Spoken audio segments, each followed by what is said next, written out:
Halo Yusuf.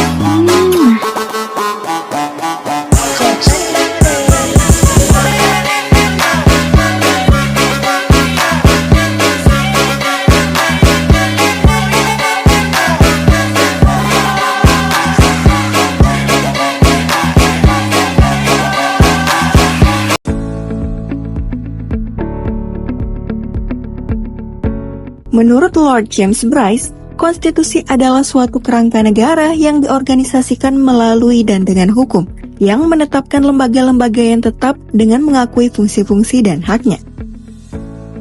Apa saja fungsi dari konstitusi?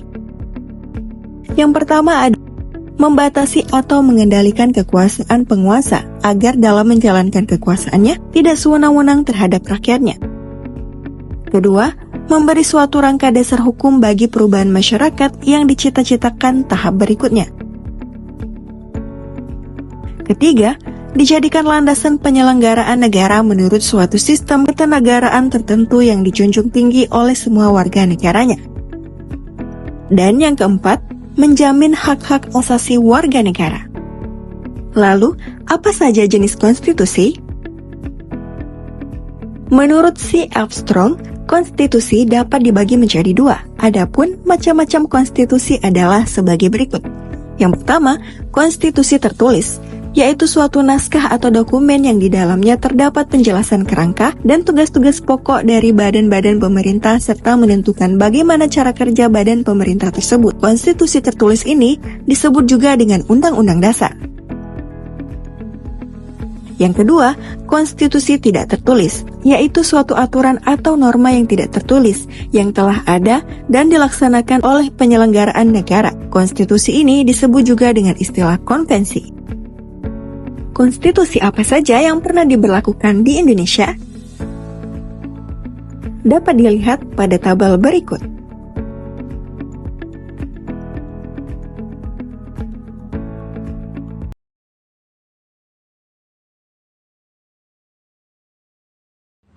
Assalamualaikum warahmatullahi wabarakatuh. Perkenalkan, nama saya Ali Fatir Ardian dengan NIM 10324111027.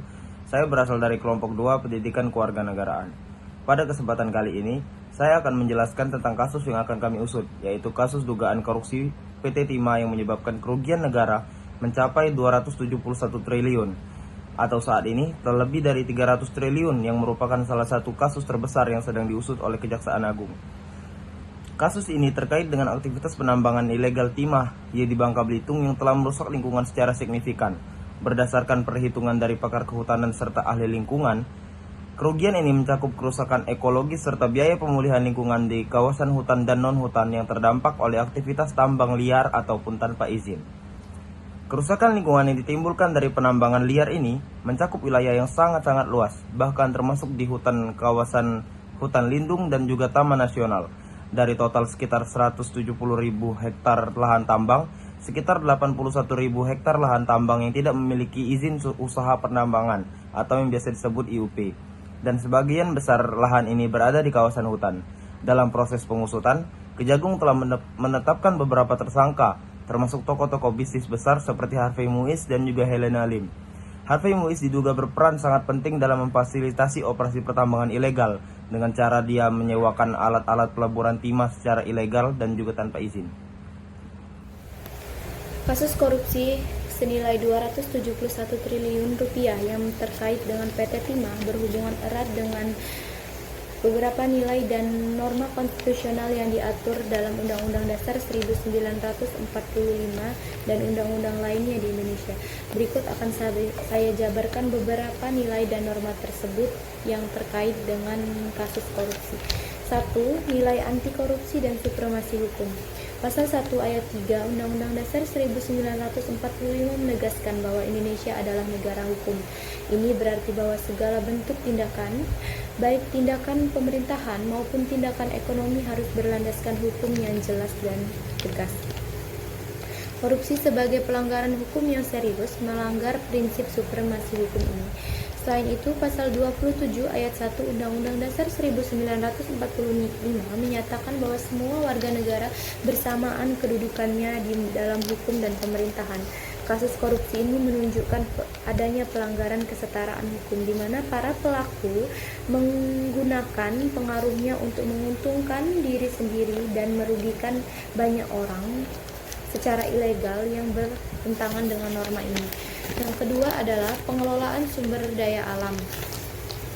Pasal 33 ayat 3 Undang-Undang Dasar 1945 menyatakan bahwa bumi, air dan kekayaan alam yang terkandung di dalamnya dikuasai oleh negara dan dipergunakan untuk sebesar-besarnya kemakmuran rakyat.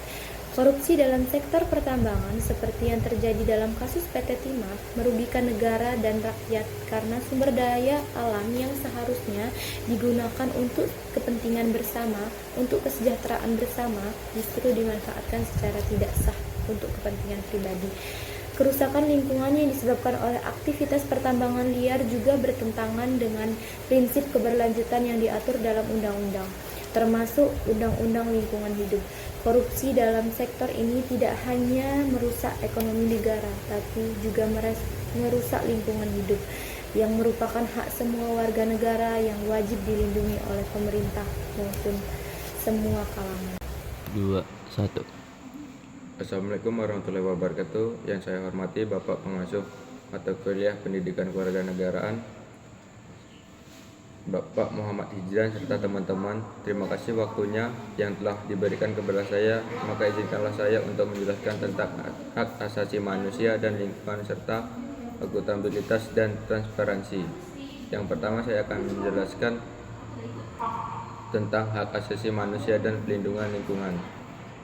Korupsi di sektor pertambangan ilegal melanggar hak asasi manusia, khususnya hak untuk hidup dalam lingkungan yang sehat dan bersih yang diatur dalam pasal 48 ayat 1 Undang-Undang 1945. Kerusakan lingkungan akibat korupsi tambang timah mengancam kesejahteraan masyarakat sekitar yang bergantung pada sumber daya alam dan pelestarian lingkungan untuk mata pencarian mereka. Menurut pakar kehutanan, kerusakan lingkungan akibat aktivitas tambang ilegal ini mencakup hutan lindung dan taman nasional. Kerusakan lingkungan hidup ini tidak hanya merugikan ekonomi negara, tetapi juga menyebabkan kerugian ekologis yang sangat besar, melanggar hak-hak konstitusional rakyat untuk menikmati lingkungan yang bersih dan sehat. Dan kedua, saya akan menjelaskan akuntabilitas dan transparansi.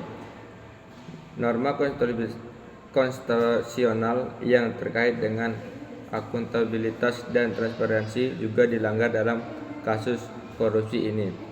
Pasal 20 Undang-Undang 1945 menekankan bahwa DPR memiliki fungsi pengawasan yang menunjukkan pentingnya transparansi dalam pengelolaan kekayaan negara. Sayangnya dalam kasus ini kurangnya pengawasan dan kontrol dari pihak berwenang memungkinkan praktik korupsi dan eksploitasi sumber daya alam secara ilegal berlangsung dalam jangka waktu yang sangat lama. Sekian dari 2, 1. Halo teman-teman, perkenalkan nama saya adalah John Liver Ganta Purba. Di sini saya dari kelompok 2, saya akan membawa tentang analisis korupsi PT Timah yang bernilai 271 triliun. Jadi teman-teman, korupsi PT Timah yang bernilai 271 triliun mencerminkan bagaimana norma dan nilai konstitusional dalam negara hukum seringkali diabaikan atau dilanggar, serta memberikan dampak luas pada masyarakat, pemerintah, dan individu. Berikut adalah analisis mengenai penerapan, pengabaian, atau pelanggaran nilai-nilai konstitusional serta dampaknya. Yang pertama adalah pelanggaran terhadap prinsip supremasi hukum. Norma dilanggar. Supremasi hukum merupakan prinsip utama dalam Konstitusi Indonesia, di mana pasal 1 ayat 3 Undang-Undang Dasar 1945 menyatakan bahwa Indonesia adalah negara hukum. Namun dalam kasus korupsi PT Timah, prinsip ini dilanggar dengan adanya penebangan ilegal yang difasilitasi oleh oknum pengusaha dan pejabat.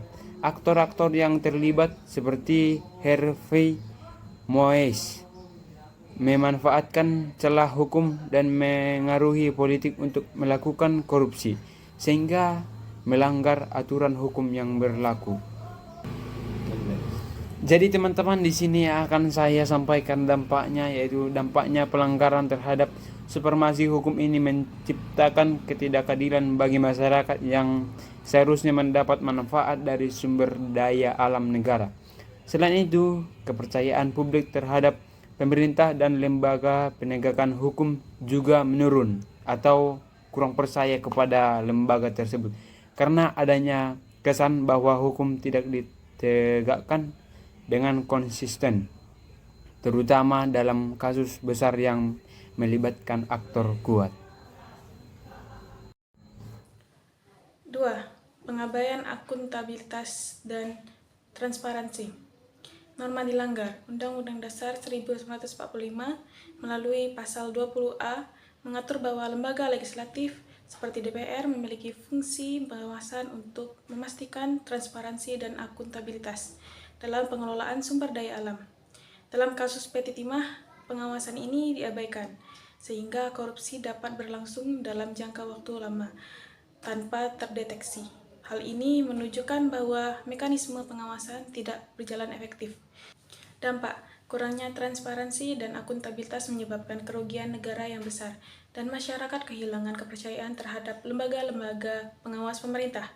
Pemerintah sebagai pengelola sumber daya negara dinilai gagal memastikan bahwa sumber daya tersebut dikelola dengan baik untuk kepentingan masyarakat luas. Hal ini juga memperburuk citra pemerintah, terutama dalam isu korupsi yang menjadi masalah kronis di Indonesia.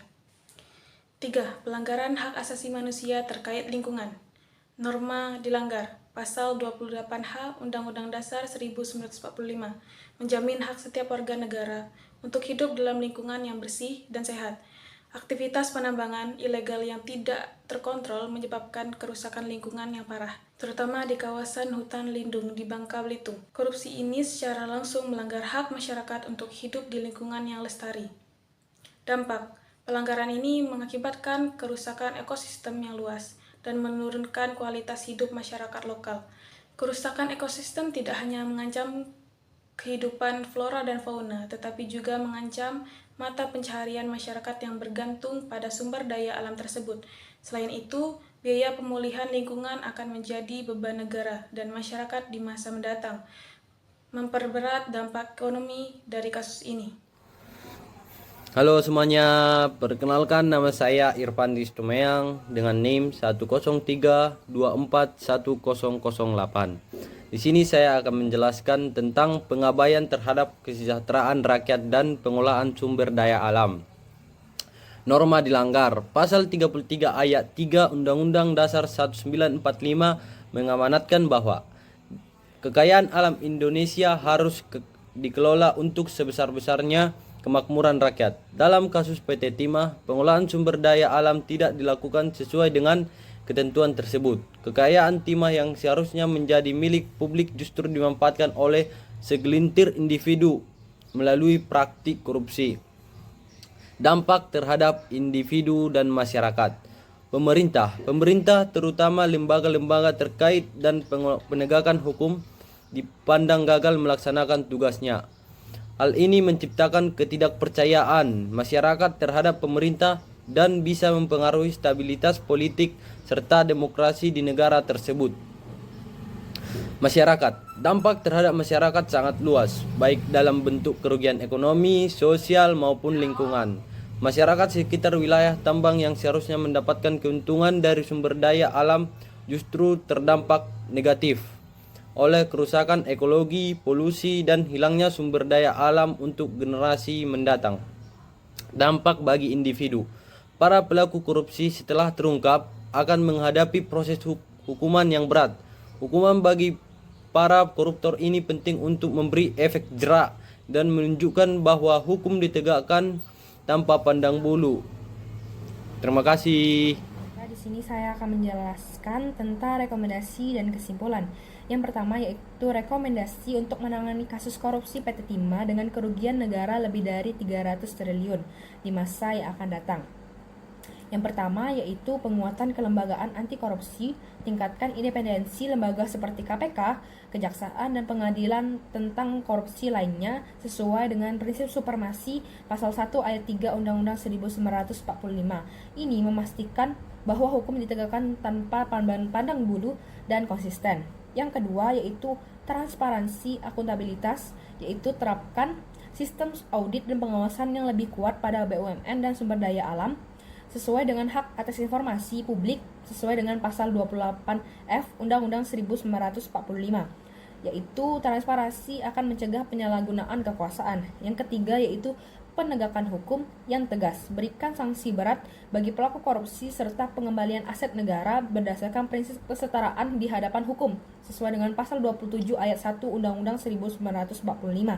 Yang keempat yaitu perlindungan lingkungan, di mana implementasi regulasi lingkungan yang ketat untuk menghentikan kerusakan ekologis akibat korupsi sesuai dengan hak atas lingkungan sehat sesuai dengan pasal 28H Undang-Undang 1945.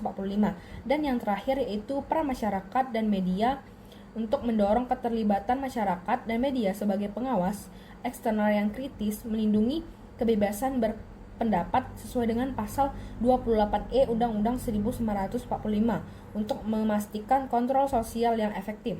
Kemudian, untuk kesimpulan dari kasus korupsi PT Timah senilai 300 lebih triliun ini dapat disimpulkan bahwa dari korupsi PT Timah yang melibatkan kerugian negara lebih dari 300 triliun adalah bahwa kasus ini menunjukkan pelanggaran serius terhadap nilai-nilai dan norma konstitusional di Indonesia seperti supremasi hukum, akuntabilitas, pengelolaan sumber daya alam untuk kesejahteraan rakyat serta perlindungan lingkungan dan hak asasi manusia. Korupsi ini tidak hanya merugikan ekonomi negara saja, tetapi juga mencederai hak warga negara untuk hidup dalam lingkungan yang sehat. Untuk mencegah kasus serupa di masa depan, diperlukan penguatan kelembagaan anti korupsi, penegakan hukum yang tegas, transparansi dalam pengelolaan sumber daya, serta partisipasi aktif dari masyarakat serta media. Sekian dari kelompok saya akhiri. Wabillahi taufiq wal hidayah. Wassalamualaikum warahmatullahi wabarakatuh. Yeah, Bobby Valentino.